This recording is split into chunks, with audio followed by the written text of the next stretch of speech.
Truth and Tea with the Urban Evangelist.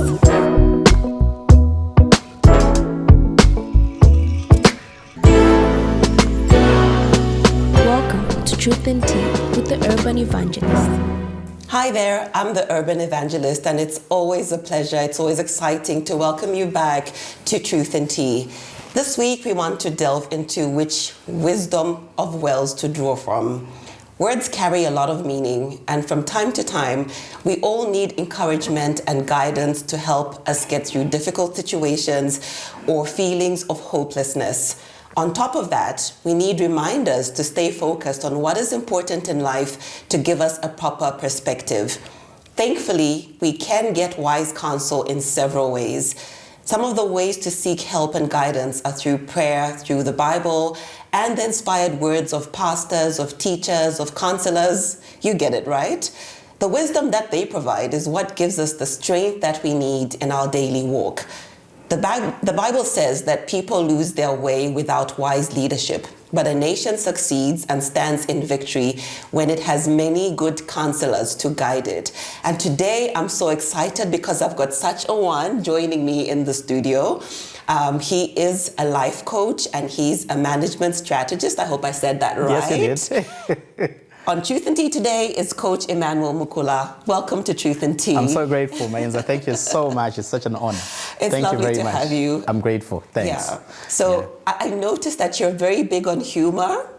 And truth be told, there's posts that I come across that literally, they have me in stitches.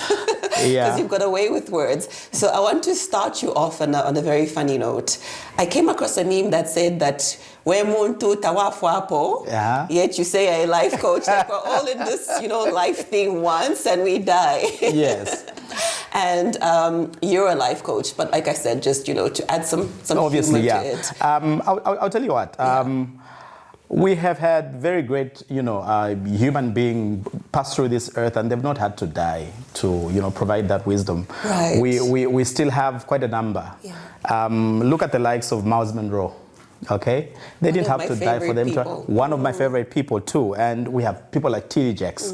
They've not had to die for them to actually bring the best out of people. Exactly. And yes, that's quite interesting. The last time I actually saw that on Facebook, I was really laughing, and I commented and I said, "You people have started violence." And I said, I was thinking to myself, I think life is about what it is that you want to actually dedicate yourself to, things that you want to actually, dedicate yourself to. And for me, that is what it is that I actually chose. And maybe I've put so much concentration on that, that it justifies, me being a life coach. Right. Yeah. Right. And what do you draw from when it comes to being a life coach? I know sometimes there's often a misunderstanding between, I don't know if the two are used interchangeably, like when it comes to motivational speaking and when it comes to life coaching. Where do you draw your experiences from as a life coach? Do you use your own personal life? And just what does it entail? Okay, I think it's a combination of both, really. I think for me, it is something that's actually been inherent in me. A little story. I had an opportunity of, that's why it all actually started. I would be talking about maybe 18, 20 years ago. Yeah.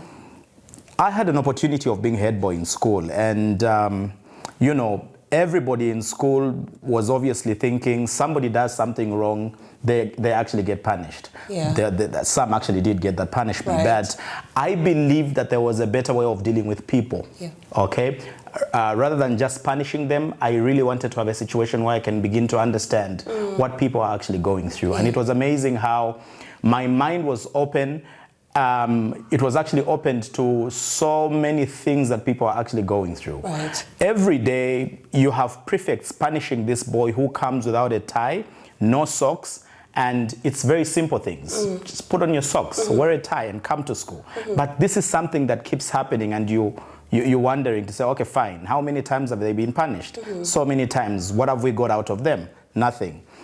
I used to take time to talk to people, and I began to understand just what people were actually going through. Yeah. And some of the things that I actually used to get were really amazing. And at that point, I felt like it was a little too much for me, because you would be getting a situation where you are being told, oh yeah, my father actually hasn't been home the last 1 week. Oh wow. You know, my mother drinks, and so much of what was actually happening in people's lives. And it was very natural for me to actually get to advise somebody, and I'm telling them to say, look, here is your father that's actually misbehaving, but then you're in grade 12 and you've got an opportunity of making the best out of yourself. Is this what it is that you actually want to continue? Because what are you making out of yourself? You are reacting to someone that's misbehaving. Accept it. They are your parents. Let's take it like that. But what are you making out of yourself? Yeah. What I saw was people getting back to me to share, you know, how my advice has actually been able to, you know, change them. When Facebook came, I took the opportunity of really wanting to just, you know, post something about life through my personal experiences, the things that I've actually learned. Yeah. And it's amazing how there was a lot of, the response was amazing. Yeah. And I remember when I came to college, I had an opportunity of beginning to do talk shows. I'm always grateful to this lady. She tried me once and they were very happy with me. Chitalu Mulenga. Okay. Chitalu brought me on a show. I remember. Yes. Right, I remember some time back.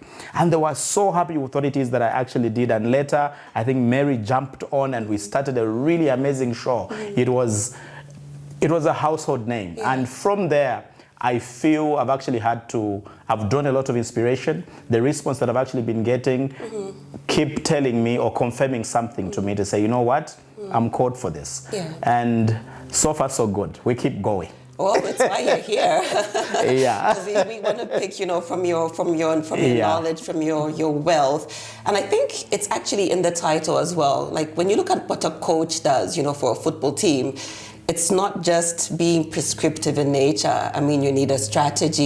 You need to understand what your players are going through, understand the game of the opponent as well. Yeah. And so when you say that it started even in high school, you know, when you were a head boy trying to understand the needs of your peers at the time. Exactly. And try and offer solutions, I think that really speaks to the fact that it's definitely a calling, I'd like to think. Yes. Yeah. So in that regard, like you did say something very interesting about when Facebook started, then you began to put out a bit more content as well. Yes. But we also see that, you know, there's a sea of information out there now, in the sense that there's everyone dishing out all kinds of knowledge, all kinds of information. And how would you advise a person, you know, to pick who to listen to, who to draw from? Okay, I'll tell you what, people have got a choice regards where they can actually get advice from. And I think so many times I've answered people like that. And I've said, you know what, you don't have to be forced to get the advice that I actually give because you have a choice. But if I'm given an opportunity to advise somebody on who they should get advice from, I love to give this very interesting example. We have got two types of people that can actually mentor you. And one of them, I call them a travel agent. Okay. And others are a tour guide. Okay, what does a travel agent do? You'll go to their offices and they will tell you about how beautiful Zanzibar is, how nice the hotels are. Chances are they've never been there. They've never gone there. Yeah. A tour guide, every day you go to, we go to these nice, you know, zoos of ours, the national parks. Yes. The tour guide is taking you to a place where they probably go every day. Who would you rather pick? I would rather have a situation where I go for somebody that actually walks the talk. And for me, talking is one thing and living what it is that you actually talk about is another. And for me, that is something that's been very challenging. It's had to do with so much of how I carry myself in public, how I talk to people, and some of them even taking advantage of me, but you know what, we've got our limits. But at the end of the day, I would rather have a situation where people begin to get advice from people that are actually walking the talk. I'm pretty passionate about marriage myself, okay? I'm pretty passionate about a man being a good husband, a man being a good, you know, father to his children. The question should be, am I a good father? Am I a good husband? These are things that we actually need to, you know, these are things that we actually need to ask ourselves. I'll give you a very good example of, I think I'm drawing from somewhere pretty close. That gentleman seated there in the background, Waza's father is a bishop, okay? And when you sit with that man, you do not need to be told he's a bishop. Because by the time you are done with a conversation with him, you will see a man that has seen God in his life. That's it. Yeah. Now, those are the type of people that you really want to sit under and get counsel from. You're looking for a marriage counselor. There should be some background of themselves. How are they doing themselves? If you're looking for a motivational speaker, what are they doing themselves? Are they just talking or they are living it? If you're looking for somebody that wants to motivate you to, do something, what are they doing about themselves? One thing I've actually come to learn is that it's very easy for us to just put together something. Now there's ChatGPT, you can, use it here and there and you have something beautiful. But at the end of the day, can you bring yourself out and let people buy into your way of life?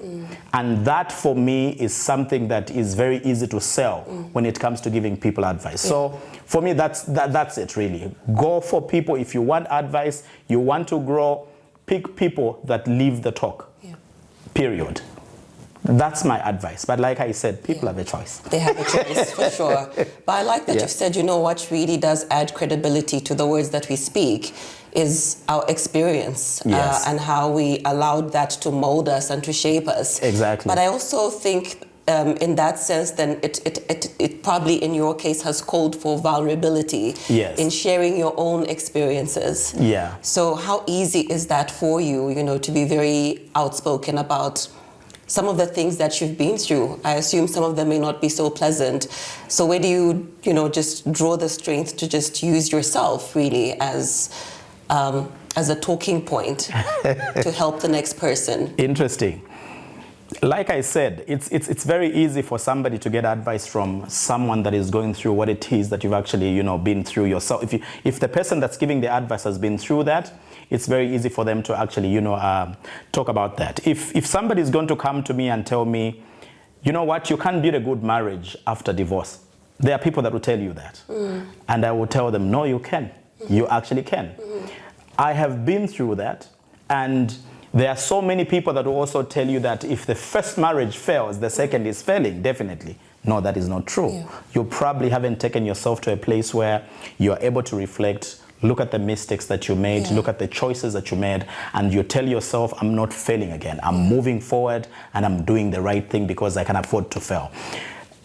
We should not be ashamed of sharing our experiences because the past doesn't define us. What it is that I've actually been through does not define me in any way. Absolutely. It's about now and what it is that I want to actually do. If I'm going to repeat the mistakes that I've actually made, because I'll tell you what, it may not even have been me that made the mistake, but I'm the sort of person that is so keen on ownership. Okay? If I have a problem with you, I'm not coming to you to tell you, why did you react like that? The first thing I'm thinking about is what could I have done that made me react like that? So that is my position. So if somebody is going to come to me and they are going through certain things that I've actually been through, I'm even happier because then I'm sharing information from what it is that I'm talking about a path I have walked. It's easier that way. I remember a time when I actually had an accident in 2008 that almost killed me. Wow. I think I was in hospital for close to 8 months. That's a long time. And we're glad to have you today. For me, from that time, my prayer was, can I find my purpose? There must be a really good reason why God kept me alive, because there were so many times that I actually sat in different hospitals and I would have people dying next to me. And I was there. I remember once I woke up and I'm telling my auntie that was taking care of me, and I was saying, and she was trying so much to, lie to me and tell me, no, actually, it's not my neighbor, it's the other one. And the following day, my neighbor, the other side, died. And I was telling myself, I think it's probably moving like this. It was here, it is here, now it is probably coming back to me. And I was gripped with so much fear. And one thing that I've always had really is just the will to live. And it was amazing how I remember I was working for Celta, then there was even a rumor that I'd actually died. Wow. Oh my. But I'll tell you what, if somebody today comes to me and they are telling me, oh, I'm sick and I'm in hospital, every time I've actually visited somebody and I'm talking to them about being positive, about having the will to live, I have had an amazing response from such people. And that is because I am talking from experience myself.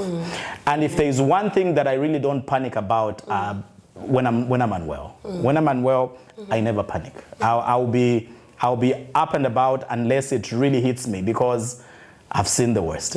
You know, so it's very good to share your experiences, because you clearly don't know who they actually are touching. And it's amazing how every day my inbox is filled with people who actually, you know, talk about how I've touched them in so many lives. Sometime last week, my wife and I were in Dubai. I get a call from this gentleman who follows me on Facebook, and he's telling me, I actually work here. Oh, wow.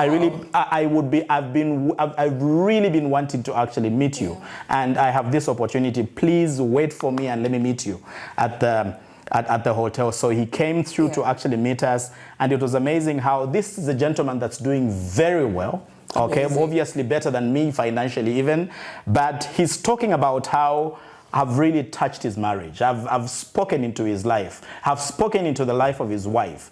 And that for me gives me the reason to want to move on, to want to keep doing it. Sometimes we are mocked. Sometimes we are, you know, a lot of things are said. But at the end of the day, it is something that I actually get a lot of fulfillment from when I do it. Yeah. You've touched on quite a number of things. A lot. And but what's really coming to the fore is like, at least for now in this conversation up until this point, is the marriage element. Yes. And you just also alluded to, you know, someone meeting you all the way in Dubai because you've touched his marriage based on the things that you share about. But I imagine that to go through a divorce must have been a really low point in your life. So how did you use that to propel yourself into the man you are, the husband you are, so much so that it has now gone beyond you into just trying to positively impact and shape the marriages that we see in our society today? Because you do speak via an advocate, and we'll get to that, but you're very outspoken in that regard. I would tell you what. At that point, when I was actually going through my divorce, I remember very well, it was in 2012. At that point, I felt like a failure, a total failure. I felt like I was a nobody. I felt like I had nothing to tell people. The reason is very simple. For me, success begins from having a happy home, period. If I'm not happy at home, I don't care how much money I have. Everything is wrong.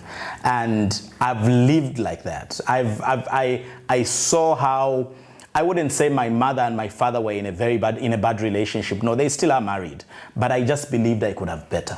I could have better. I could have a wife that I can respect, a wife that I can be accountable to, a wife that can support me because I'm being a man that she expects me to be. I believed I could actually have better. When that happened, I felt like a total failure, like there really wasn't anything for me to actually offer. And it was amazing how, you know, a lot of people knew me and the conclusions were drawn pretty fast. I was wrong, period. You know, and I think I would have actually died in 2013. But I remember a friend of mine, he's around, his name is Cuthbert. He was working somewhere, he was a productions manager for some firm. They got a client that needed somebody to actually do some work, because that happened when I was not actually working even. So he says, I want you to go away. Walafwa. Like leave town? Yes, he said, I want you to go away. You are going to die. And I thought to myself, okay. What do you ask, were you depressed? Yes, I was. Okay. And how I wish I'd carried that photo. You probably would have seen. You can always send it. I was actually trying to be very happy. But clearly you could tell that I was really down. So he organizes some gig for me. I think it was for close to a year. I needed to do some work with somebody in Durban. So I left the country and went there. It was amazing how I got to do a lot of reflection, a lot of, you know, everything that happens to you, even if it's somebody that actually causes it on you. Like I've said, ownership. And I'm telling myself, if something goes wrong, obviously somewhere along the way, I made a bad choice. Okay, I did something bad. And for me, that was a really amazing time for me to actually get to heal. And the time I was actually coming back, I was far much better. I found my feet and I told myself it's going to actually work. I tried the dating. Let's not go there. But hey, we are here now. There's a lot of lessons I've actually picked from there. there is so much that people go through, and some people don't actually take it well. And what was even more interesting, let me say what was worse, was how that a good number of my family members believed I was wrong. Wow. And I didn't get a lot of support. And do you think that's something that men catch a lot of flack for? Like in such instances, like maybe a divorce occurs or a marriage fails, as I think as society, we're always quick to point the finger at the man. Yeah, it's say he must have done something for this to happen. It's amazing how anybody that's been close to me would tell you, I've never uttered a bad word about that person to date. We had 2 kids together. I'm with them, okay, beautiful children. All I have is respect for the fact that she's the mother of my 2 children, and I think because of the fact that I didn't actually become, bitter. I wasn't bitter for a long time. It helped me heal, and I actually got to move on. Yeah, it's. I'll tell you that it's very easy for people to talk about stuff that they have actually not been through. True. To talk about who was wrong without really understanding who really was. Yeah. Okay, and that's acceptable. A few days ago, there's this thing of people, insulting each other on Facebook, and a celebrity responding and doing that. And I was saying, look, when we decide to be who we want to actually be, we need to be ready for what it is that actually comes our way. Because everybody feels entitled to an opinion about our lives. And it's something we need to be ready for.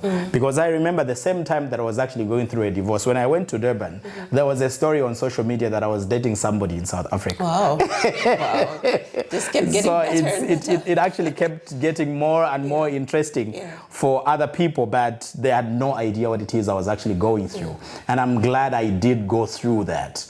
And maybe I'm beginning to value happiness more than I did. I'm beginning to value so many things that I actually didn't then, and I'm not leaving any stone unturned to make my marriage work. That's my position, and I want to see that in so many people. Yeah. Maybe that is why I'm pretty passionate about it. I'm so passionate about, talking about a good marriage, because I believe it's an amazing foundation for growth, an amazing foundation for success, an amazing foundation for the children that you are raising as a couple. Absolutely. Yeah. I mean, strong kingdoms begin with strong families. It's as simple as that. That's very true. Yeah. Yeah. You're an advocate for mind transformation, for mind shifts, whether it's from an entrepreneurial perspective, bettering oneself. How do you manage to, propel the message of let's shift our mindsets when sometimes the environment is very opposed to shifting our beliefs and the norms and what's always prevailed? How do you keep strong sometimes in the wake of opposition? I'll tell you what. If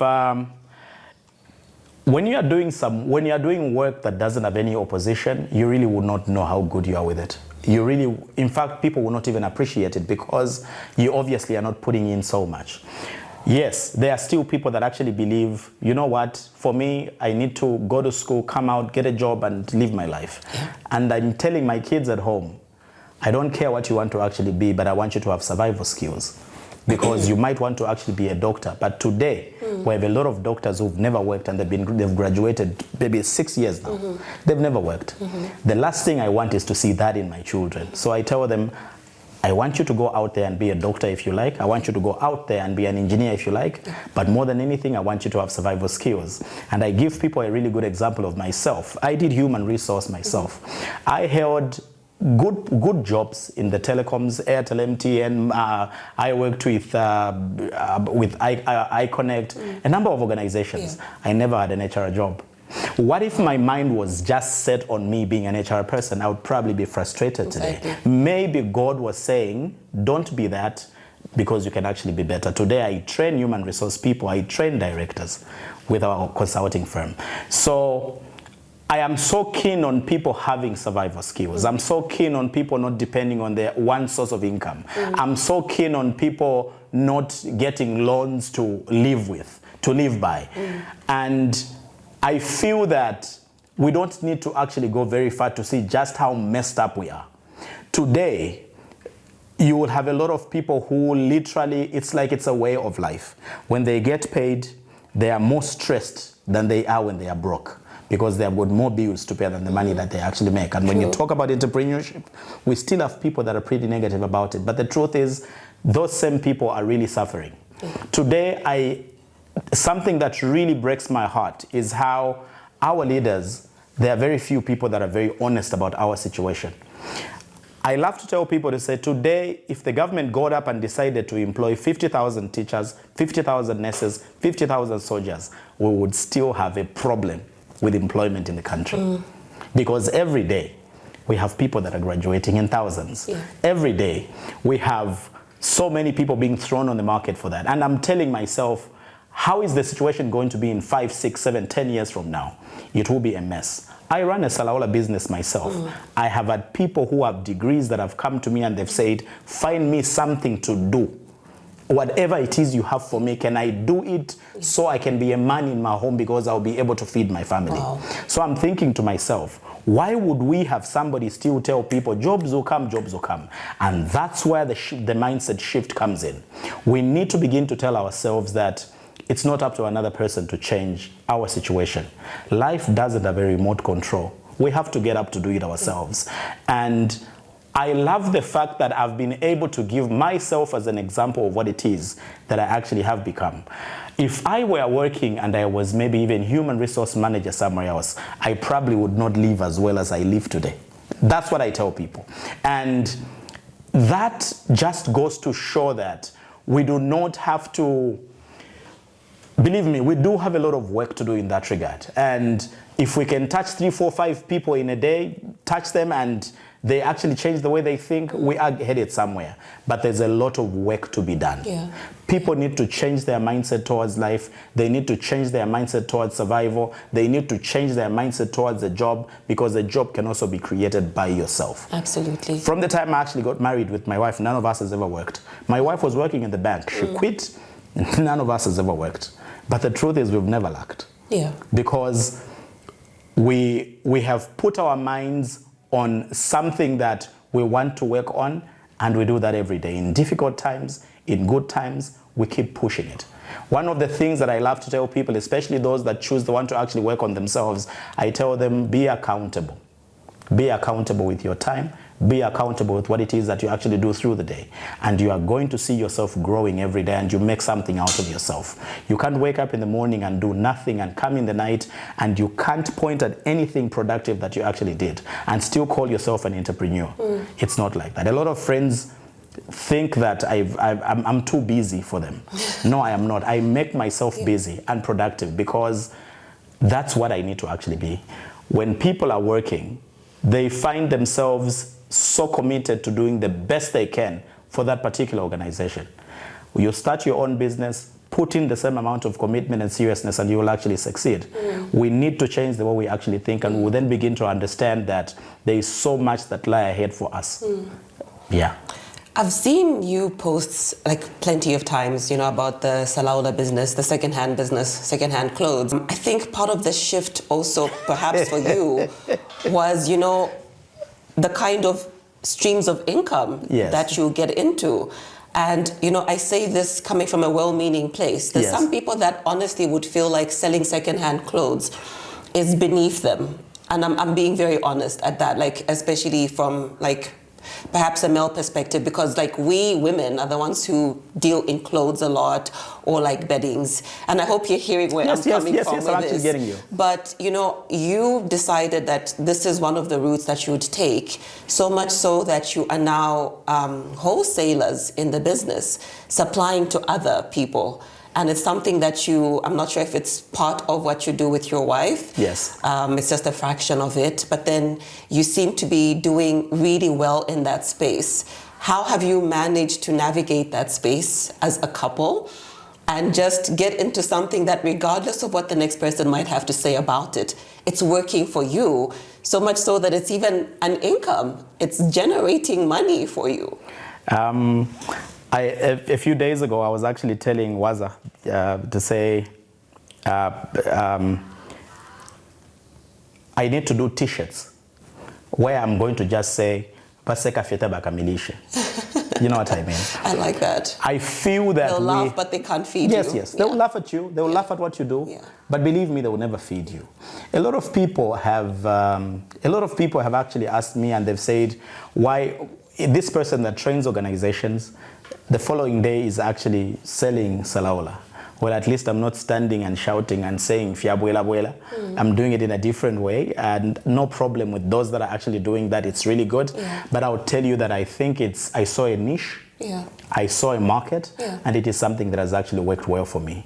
And if somebody is going to, and the motivation with this business, firstly, it is something that I always loved doing. And the other thing about it is that it's my cash cow. It's my low-hanging fruit. I'm a consultant. We do training, and you don't always train. You would go a month without doing that. Right. But my kids need to eat. Yeah. My wife needs to have some fuel in a vehicle to run around and do what she wants. I need to do that. So if somebody is going to tell me something like, oh yeah, salaola, you sell salaola, a lot of people have actually commented like that, and I've laughed and I've said, I have built a house that's worth millions from salaola. Okay, the vehicle I'm driving now is bought by salaola. Wow. The one my wife is driving is bought by salaola. Most of the stuff, I'm taking my kids to a really good school. I'm paying with salaola. Can you tell me why I shouldn't do it? Absolutely not. Exactly. I go to different countries for holidays with my wife. I pay that with salaola. Why shouldn't I do it? That's a really good, and this is something that I actually love to do. I really love to do it. And the other thing that I've also come to, I have a very interesting principle with the sort of businesses that I actually get into. I tell myself, I love to get into businesses where I don't have to invest so much. And I'll tell you that when I started this business, I didn't invest much in it. Okay. What I did was go to the big suppliers, and I told them, I have the numbers, reduce for me.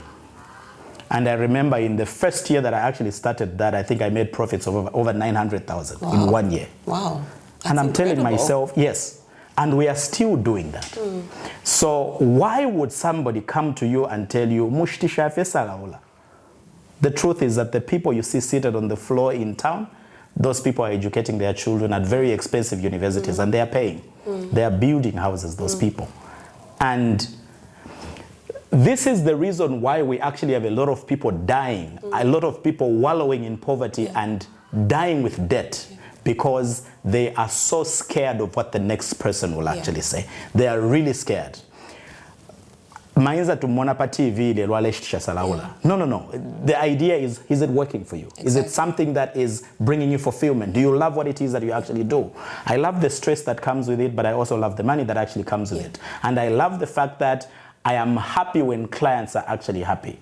So I will always do it, and I will not have to care about what it is that people are going to actually say, because I know where I'm coming from. I know what I do. I know how I do it, and I know what I'm getting out of there. So if there's somebody out there that is actually watching us, pride can never feed somebody. No. Pride can never feed somebody. No. It can never feed somebody. You've just taken me down you've just taken me down my memory lane, like an interesting walk down memory lane, in the sense that that's a lesson my mother taught me, you know, from a tender age. So she was an air hostess when Zambia Airways was operational. And then we all know what happened to that airline. It got liquidated. And to make ends meet, my mom's a great cook. Yeah, she passed on that skill to me. Okay. And she started making food from her kitchen. Like she started making pies, wraps, sausage rolls. And I was in 9th grade, and I would go to the airport. And this is the airport that knew her for being a flight attendant. She was grounded. She became a ground air hostess.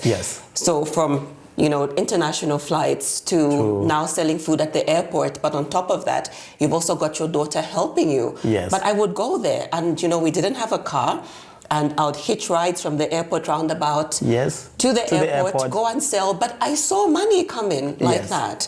So I would never frown on anyone's hustle. You're not begging anybody for anything.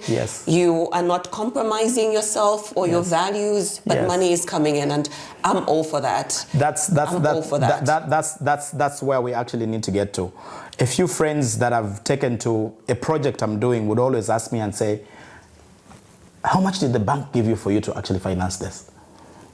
And I laugh and say, do you know that I don't even owe somebody a 10,000 kwacha? Yeah. It's all been about what it is that we actually do. Yeah. Okay? We need to have our self-esteem in place. It's very important. We need to develop some seriously thick skin, not to let what people are saying come to us. We need to understand that not everybody is built for tie, suit. Not everybody is built. And I will tell you that. We also have a lot of people that are owing banks wearing ties, okay? And we have millionaires that wear jeans every day. True. So let's know what it is that actually works for us and let's do it. As long as it is legitimate, let us do it. Well said. Yeah. Very well said. You've really highlighted accountability. You've really placed great emphasis on it. So much so that you've not assigned blame for anything that's happened to you on anyone or anything. And I think you've refused to be a victim of your circumstances, from what I've gathered. Yes. How does someone, get over what life perhaps might have thrown at them to just come out of a difficulty that they're at, whether it's a lost job or they can't seem to find employment, Yes. How do you shake off assigning blame for what hasn't happened for you yet or what has failed in your life? How do you shake that off and just pick up the pieces of whatever it is? Firstly, Maisa, we need to ask forward. ourselves. We need to ask ourselves something that's very important. If something happens and I keep blaming you for it, how is it helping me? How is it helping me? It will make me feel good because at least I've got somebody I can pass the blame to. You understand? But it will never help me. Yeah. I love to give this very silly example where I tell people, we lack ownership, we lack accountability. You go to the hospital today and you're told you've got COVID, or you've got malaria, or you've got this disease. You might die if you don't actually do anything about it. And they prescribe some medicine and they tell you, Maisa, go home. This is the medicine, you need to take it. If you do not agree to the fact that you actually are sick of that disease, you will never take that medicine and you might die. That's how it is when we refuse to take ownership, when we refuse to be accountable. Yeah. We need to come to a place where we tell ourselves it's about me, it's not about the other person. Okay? That is why sometimes I love to tell people, even when somebody hurts you, you can even forgive them without telling them that you have. Yeah. You can forgive So them true. and not even bring them close because you already have and you can actually move forward. Whatever situation that somebody is actually in, when you decide to shift blame onto another person, it does not in any way help you. It stagnates you. It keeps you at the same place and you can't grow like that. I believe that the time that I began to see good things happen in my life is the moment I learned that accountability is very important. Even with my kids, for me, that is something that I've taught them. We would fight a lot about who broke this, and everybody is saying, oh no, it is this one, no, it is that one. Now they come and they will say, no, this is what happened. I did this and I appreciate that. We come back from where we'd gone with my wife and we find the TV is not working. So I'm asking, what happened to the TV? And I'm telling them, you see, if you lie to us, then we can't help you. We can't sort it out. Yeah. And they said, no, we switched it off. We went to sleep. We came back, switched it on. We only had the sound. And I know what the problem is. And we're able to sort it out. For as long as you are not in a place where you can take accountability, take ownership, you will never grow as a person. This is why today we have a lot of people who tell you, I am 50 and they still behave like they are 30. Or I am 45 and they still behave like they are 25. Why? Because there's no ownership. There's no accountability. There's no acceptance of the fact that this is who I am and this is what it is that I've actually become. Whatever situation that you actually are in, you will never get to anywhere good if you do not deal with the fact that you have something to do with it. Yeah. If you have lost a job, can you, before you complain and speak ill of the organization or whoever fired you, can you look at what you might have done to get yourself fired? Yeah. It's the same thing with relationships. Let's take, for instance, I actually come out of the divorce that I was talking about, and with the same mindset, the same mentality, the same way of doing things, I get into another. Chances are that it is actually failing. We don't learn We don't take ownership. We don't take accountability. Yeah. We need to learn to profit from our mistakes. We need to learn to profit from our experiences so we don't actually make them again. Yeah. So accountability, ownership is something that we all need to have. Yeah.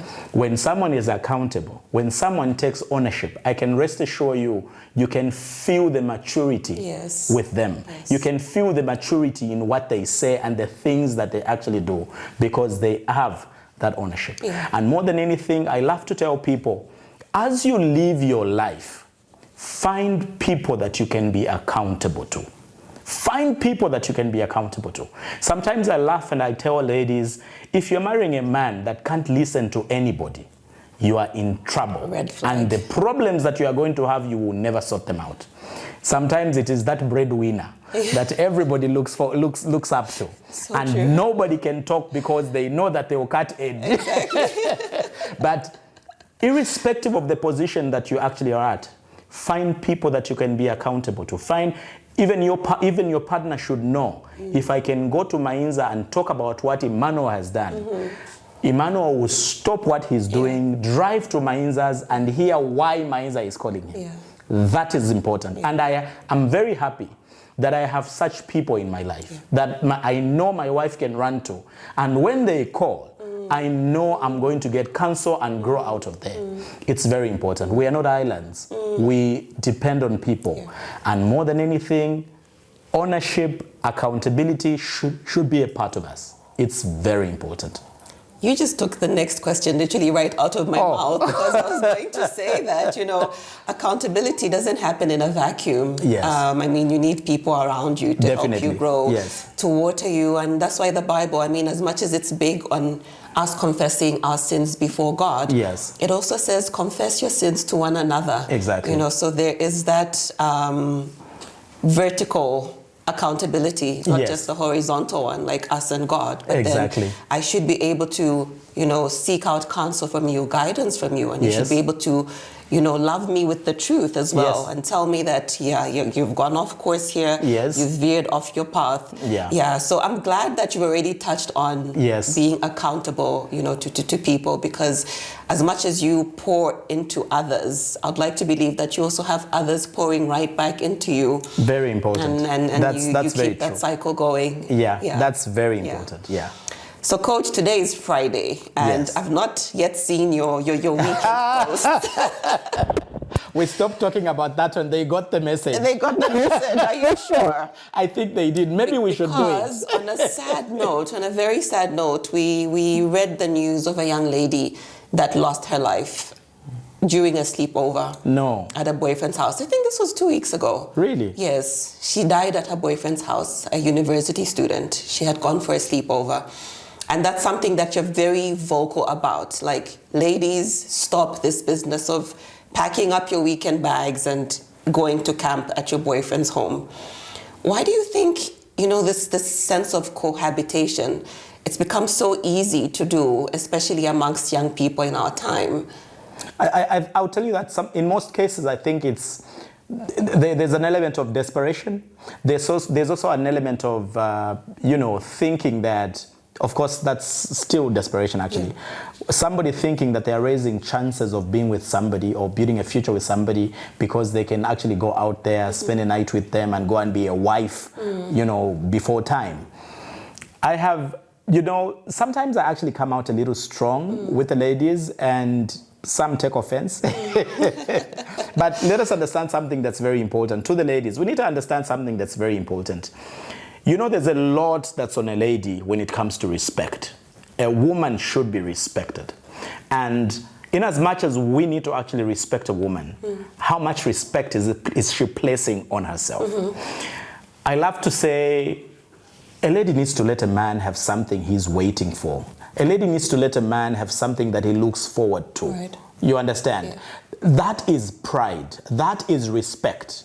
Okay? This is why sometimes you will actually have men that have joked and they have said, why am I going to a lady and pay a very big lobola, and yet other men had what I'm getting for free? That shouldn't be said.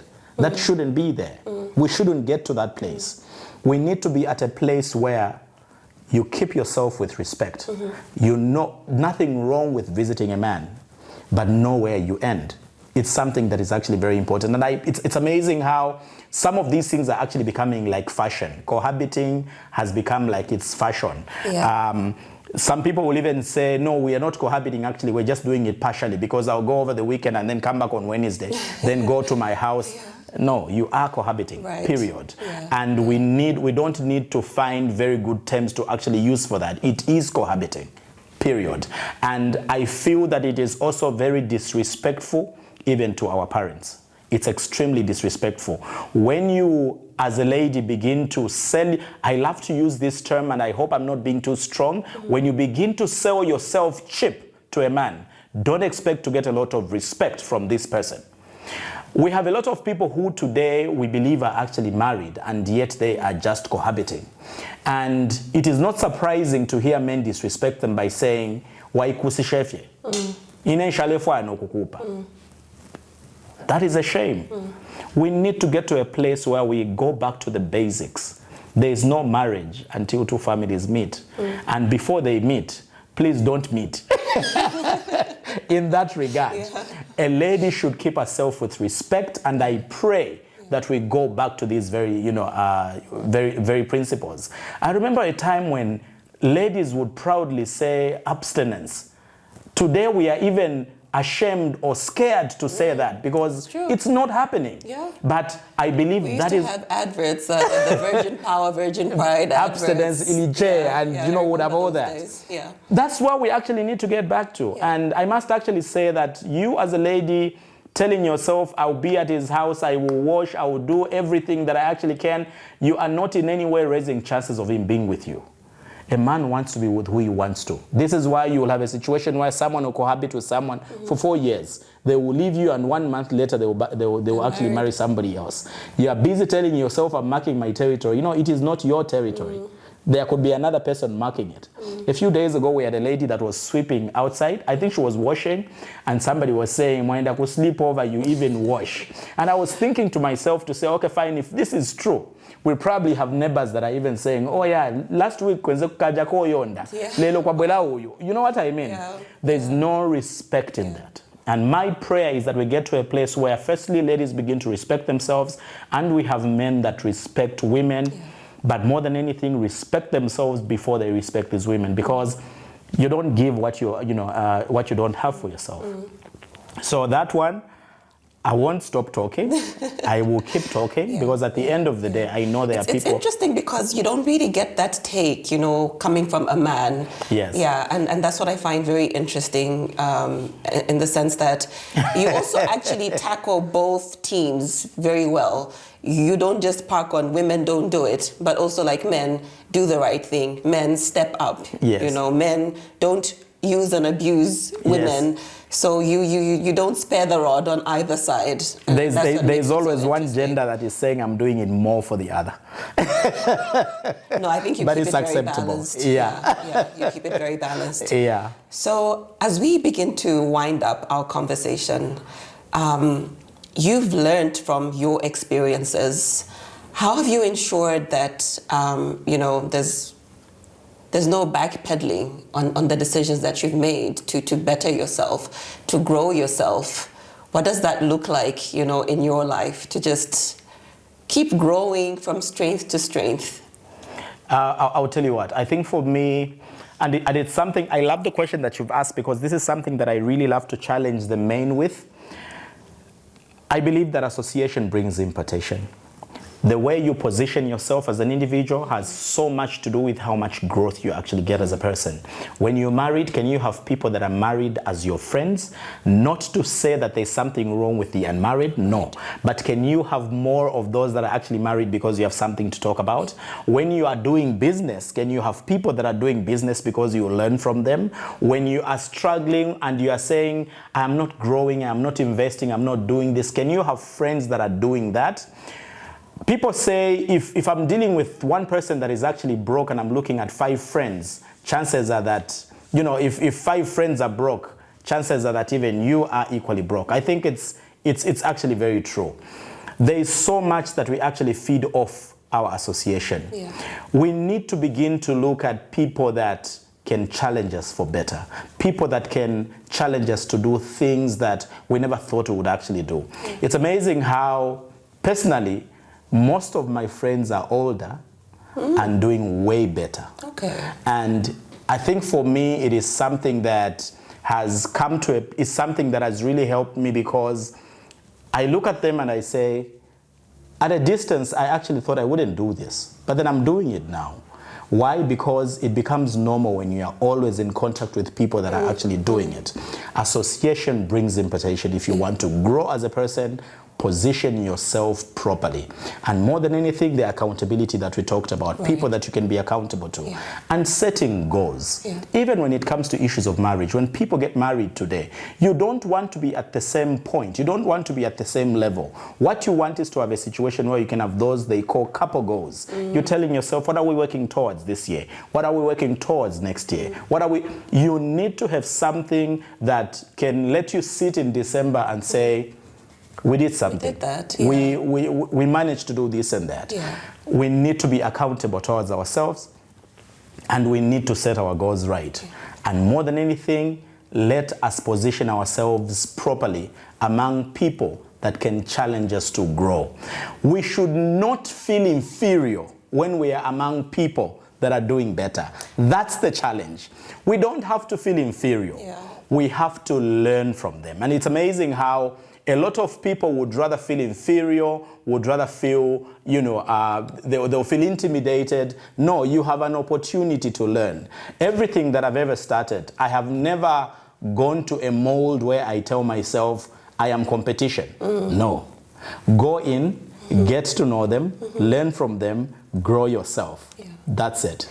You've actually dropped a gem on me, and it's interesting in that just earlier today I read that if you're always the sharpest or the best in the room, then it means that you're in the wrong room. Because sometimes we find comfort, in environments and surroundings that we seem to be thriving in, and yet it goes back to what you're saying. We're not surrounding ourselves with people that can teach us something new. People that are challenging us. People that can grow us to a point where we literally feel ourselves out of depth, like a fish out of water. So that's definitely a great take home for me. We definitely need to actually keep ourselves in check. We need to do that. And equally, I'm thinking now, what else can I do for income? You know what I mean? Hand on heart. It doesn't matter what it looks like. There's been so many times where I've made attempts to open a restaurant, start and stop, close shop, but I love to cook. You do it. So you do it again. Honestly, you've put a spark. You need to do it again. Back in my heart. You need to do it again, and I can be your accountable partner. I'll check with you, and I'll say what's happening with the restaurant. Oh, I trust you. I have no doubt. I have no doubt. I can count on you for that one. Definitely. Now, Coach, it's been a very interesting, enlightening episode with you. And I know we could go on and on and on. Definitely, I'm but telling this you. just means that you need to come back for part 2. There's no problem. I'll be happy to come back. Because, there seems to be no end to your insights and to your wisdom. I'm so grateful. I'm so grateful you could have me. This means a lot. When my wife heard I'm having a program with you, she was excited. She was like, oh, you're doing it? I said yes. Send my warmest regards. I will greet her. Thank you so much. I'm so glad you could have me. It's an honor. Thank you. Thank you so much. All right. So this has been one of those wisdom episodes where we have literally had someone pour out of their cup of wisdom into us. And I know that I'm not the only one that's picked something, especially on elements to do with ownership. Always take ownership for your mess. As a student of Rhema, we say that when you mess up, fess up. That's ownership. Take accountability of your life and have people that you're accountable to. And at the same time, your value does not diminish because of the other person's inability to see it. Value yourself as a man, as a woman. But also he talked about, as a man, being able to just leave a painful environment to be intentional about his healing process. That's something that really ministered to me, and I hope it has to you too. So you know what to do. Just search on YouTube for the Radio Christian Voice channel and the Urban Evangelist. And as always, these are conversations that we filter through faith, because God's word is the absolute truth and standard for all things that we do. So catch us again next week, same place, same space. Bye for now.